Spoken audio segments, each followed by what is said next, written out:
नमस्कार दोस्तों, स्वागत है आपका हमारे YouTube चैनल स्टोरी स्टेशन पर। दोस्तों, हम अपनी वीडियो से आपका ज्ञान बढ़ाते हैं, तो सब्सक्राइब जरूर कीजिएगा। आप सुन रहे हैं महाबली हनुमान के जीवन के रहस्य। पवन सुत हनुमान प्रभु श्री राम और लक्ष्मण को अपने कंधों पर बैठा कर जा रहे थे और ये सोचकर खुश हो रहे थे कि जिस प्रभु ने इस पूरे संसार को संभाला हुआ है, आज वे खुद मेरे कंधों पर मेरे भरोसे बैठे हुए हैं।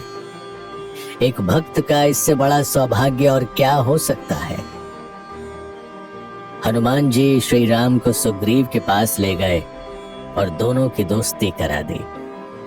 एक तरह की संधि थी कि श्री राम सुग्रीव के शत्रु बाली को मारने में उनकी मदद करेंगे और सुग्रीव सीता माता की खोज में श्री राम की मदद करेंगे। दोनों ने अपना अपना वचन निभाया।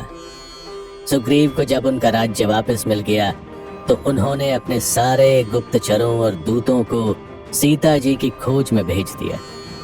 उन्हें जटायु के भाई संपाति से भी यही पता चल गया कि सीता जी को रावण दक्षिण दिशा की ओर समुद्र पार कर लंका ले गया है। इसीलिए सीता जी की खोज खबर लेने किसी को समुद्र पार कर लंका जाना होगा। अब समस्या ये थी कि समुद्र पार कर लंका कौन जा सकता है। उस समय समुद्र के किनारे सुग्रीव के सलाहकारों जामवंत, अंगद, नल, नील आदि में यही चर्चा हो रही थी। हनुमान जी उस समय एक ओर बैठे प्रभु राम का ध्यान कर रहे थे।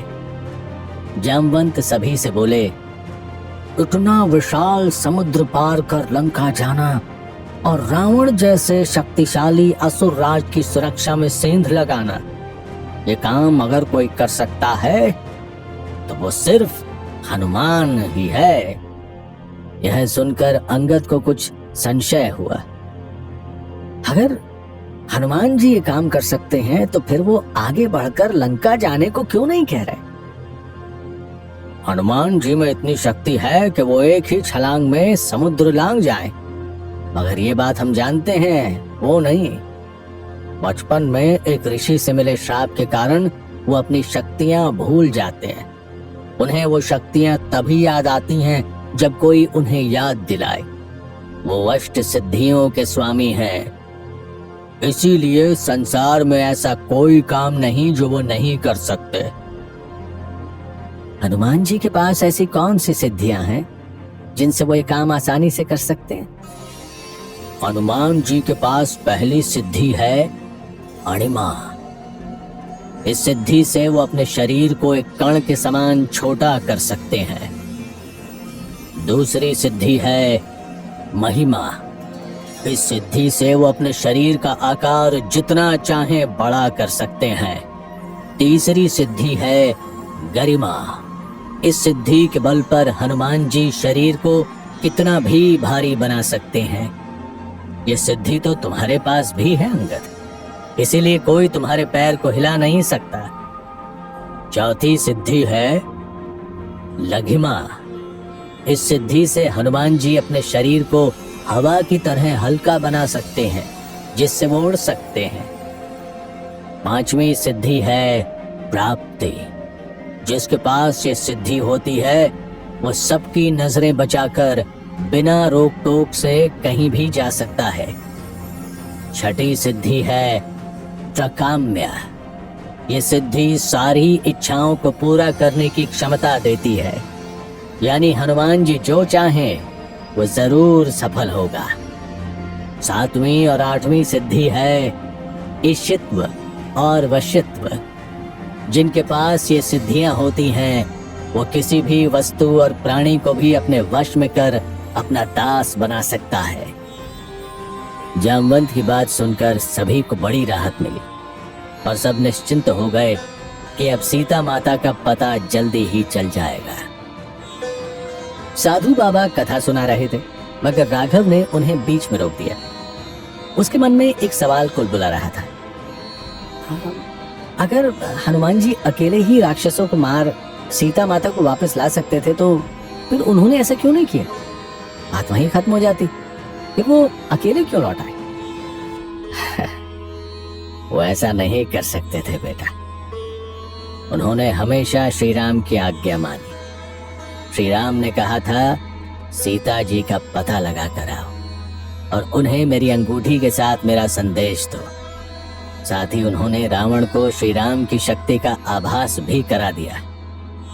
और दूसरी बात, शायद तुम भूल रहे हो, शंकर के अवतारी हनुमान जी का जन्म श्री राम की सहायता करने के लिए हुआ था। रावण को तो श्री राम को ही मारना था। श्री राम ने अपनी मर्यादा निभाई और उनके सेवक हनुमान ने अपनी। वरना ऐसा कौन सा काम था जो ये दोनों नहीं कर सकते थे। समझ आया?